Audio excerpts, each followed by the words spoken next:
Salut à tous les amis, aujourd'hui on se retrouve pour parler d'un sujet que je trouve intéressant et j'ai pas mal de questions dans ce domaine bien précis, c'est qu'est-ce que je fais coach quand je suis blessé. Donc ça c'est une question qui revient vraiment de façon récurrente et vous êtes beaucoup à me solliciter en me disant je sais pas quoi faire, je suis dans une impasse. Et je vais essayer de vous aider et de vous partager en tout cas ce que je faisais moi au quotidien quand j'ai eu des pépins.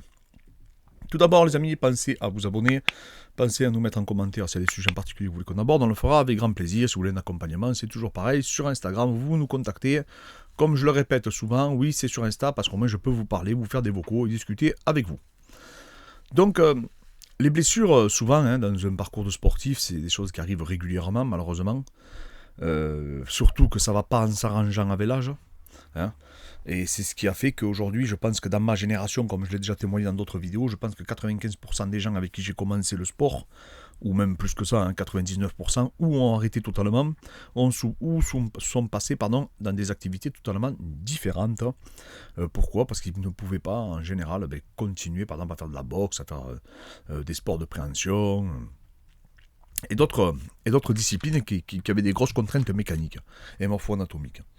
Donc du coup, quand on est blessé, souvent on se dit, c'est une période qui est difficile. Pourquoi ? Parce qu'on se dit, voilà, j'ai mes partenaires d'entraînement qui continuent de progresser, j'ai mes partenaires d'entraînement qui continuent d'évoluer, et moi, au contraire, je vais avoir tendance à régresser, du coup, en fait, peut-être à perdre mon avance, ou au contraire, prendre du retard sur mes partenaires d'entraînement, et du coup sur mes futures échéances.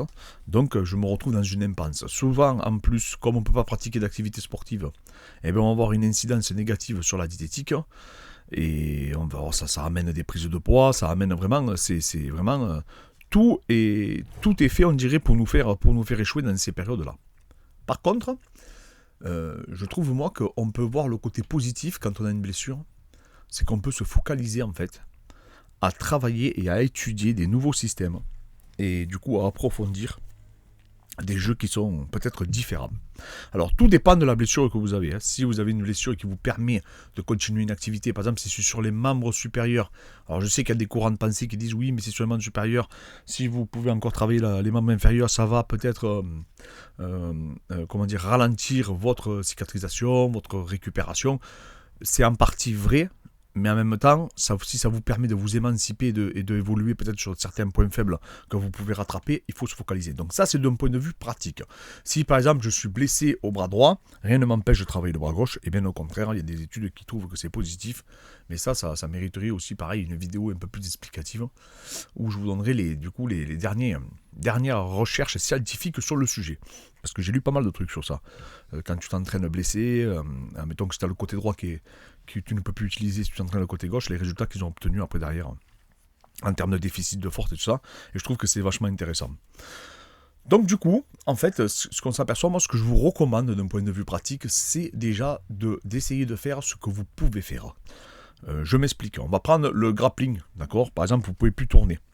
Pourquoi ? Parce que, je sais pas, imaginons que vous avez une grosse tendinite à l'épaule, vraiment qui est récurrente, vous n'arrivez plus vraiment à partir sur les clés, vous n'avez plus. Rien ne vous empêche peut-être de driller, rien ne vous empêche de de recomposer la garde, rien ne vous empêche de travailler sur un mannequin en essayant de ne pas trop solliciter du coup cette épaule, mais par contre attention de ne pas créer des mauvais automatismes. C'est-à-dire que les drills qui doivent être effectués, c'est des drills dans lesquels vous ne devez pas avoir besoin de solliciter votre épaule, même en temps normal.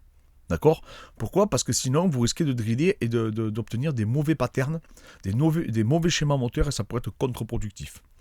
Par exemple aussi, pareil pour la boxe, si par exemple vous ne pouvez pas utiliser votre épaule droite, rien ne vous empêche pendant, mettons, 6 semaines de faire un travail et de l'accentuer sur le bras avant, par exemple jab, crochet, et vraiment progresser techniquement.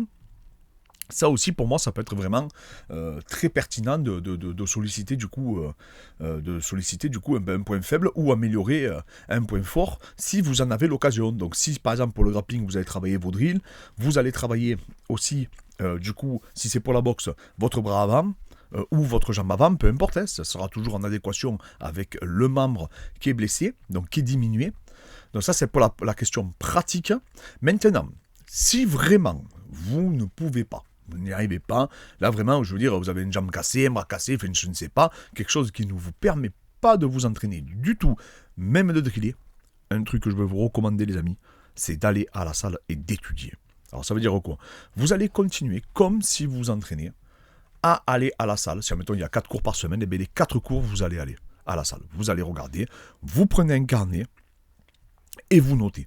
Vous notez les techniques, vous les filmez, vous les assimilez. Et je vous garantis, le corps a énormément de difficultés à faire la distinction entre la visualisation et ce qu'il réalise. Ça, sachez-le. C'est-à-dire que vous pouvez vraiment emmagasiner des techniques, vraiment les ancrer, même si vous ne les pratiquez pas, tout en les regardant. Donc n'hésitez pas, si vous êtes blessé, donc du coup, à vous rendre dans vos structures, à vous asseoir dans un coin et à regarder vos partenaires d'entraînement, tourner, regarder leurs points forts, leurs points faibles, leurs automatismes. N'hésitez pas à les solliciter, n'hésitez pas à leur poser des questions. Pourquoi toi sur telle clé tu fais ça? Pourquoi toi tu fais ça? Pourquoi toi tu fais ça? Ou si sur le rugby, le foot, peu importe. Regardez des détails, étudiez votre sport, étudiez votre profil. Pensez vraiment, voilà, mettez-vous dans une peau d'étudiant et essayez de vous améliorer, du coup, psychologiquement et intellectuellement dans votre discipline. C'est très important. Je vous promets, moi, au moment où j'ai le plus progressé, par exemple en anatomie, c'était quand je me suis blessé au dos. Pourquoi? Parce que j'ai tout lu, toutes les pathologies, toutes les traumatologies, toutes les réhabs, je les ai lues au moment où j'ai eu peur, en fait, que le sport soit fini pour moi. Ça pareil. Donc à chaque fois que j'ai eu des petites blessures, à chaque fois je me suis remis en question et j'ai étudié, j'ai regardé, j'ai analysé le plus possible, et c'est ce que je fais au quotidien, et ça me nourrit en tant que pratiquant, et surtout après derrière, bon moi j'ai la chance de pouvoir le tester, derrière de pouvoir les appliquer dans notre structure, mais rien ne vous les empêche de le faire sur mannequin, rien ne vous les empêche de le faire avec un copain, un partenaire, ou pas obligé d'aller dans un cours collectif, vous pouvez les tester, alors j'en ai, ça va vous faire rire, mais j'en ai beaucoup qui le testent sur leur femme ou leur copine, alors voilà, bon ça je le recommande pas, je veux pas de problème, mais sachez que ça, il y a beaucoup de témoignages qui vont dans ce sens. Donc ça, c'est des sujets qui sont très particuliers. Je crois que c'était Gordon Ryan qui avait eu ses problèmes de digestion, qui disait que là où il avait quasiment le plus progressé quand il est retourné à la salle, c'est quand il a eu ce temps du coup où il a pu étudier, analyser et regarder tous les détails, les noter, les travailler. Voilà, c'était vraiment des éléments qu'il a pu bosser. Donc il faisait beaucoup moins de sparring, mais par contre, ou même quasiment plus, je crois, à un moment donné. Mais par contre, il analysait et regardait tous les jeux. Et il parlait beaucoup avec ses partenaires en leur demandant pourquoi tu fais ça, pourquoi tu fais ça. Et ça aussi, voilà, pensez à échanger avec vos partenaires, parce que peut-être que vous n'allez pas avoir l'occasion de le faire.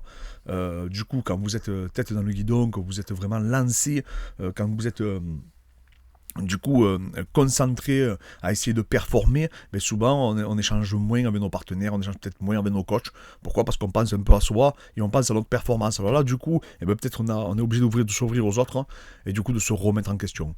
Donc voilà, ça c'est un sujet que je voulais aborder avec vous, parce que vraiment je trouve ça très très intéressant, vraiment. Donc n'hésitez pas, les amis, comme je dis toujours, après à vous faire accompagner. Moi je prépare des mecs qui reviennent des croisés, je prépare des mecs qui ont eu des tendinopathies à répétition, qui ont des subluxations au niveau de l'acromion, au niveau de la ceinture scapulaire, et qu'ils ont un conflit, même si aujourd'hui certains le nient, mais qu'ils ont un conflit aussi sous-acromial, voilà, même des gens qui ont eu des problèmes à l'infra et supraépineux, bon là, tout ça c'est des trucs récurrents, c'est des trucs qu'on connaît, c'est des choses qui reviennent à répétition pendant tout le parcours d'un athlète, et en fait, en te documentant, en analysant, et du coup en ayant un feedback avec tes propres élèves, tu arrives à trouver des solutions. Donc voilà les amis, donc pensez toujours à rester actif, que ce soit intellectuellement ou physiquement, continuez d'avancer, voyez le côté positif quand vous êtes handicapé par une blessure qui vous tienne loin des tatamis, des terrains de rugby ou des salles de sport tout simplement. Pensez que vous pouvez encore progresser, pensez que vous pouvez encore vraiment vous éduquer, vous impliquer. Peut-être que vous aurez un peu plus de temps du coup si vous n'entraînez pas pour faire une diète, un peu plus irréprochable, et vous faire comme un rééquilibrage alimentaire avec votre entraîneur. Donc voilà, merci encore à tous les amis. N'hésitez pas en commentaire, comme je vous dis, à me mettre en commentaire des sujets que vous voulez que j'aborde. Ça sera, je le ferai avec grand plaisir, parce qu'en fait vos questions nous nourrissent, et surtout vos questions nous permettent à nous aussi de nous poser des questions, et souvent on n'y pense pas, et grâce à vous on progresse en tant qu'entraîneur et du coup en tant que pratiquant. Donc merci encore à vous tous.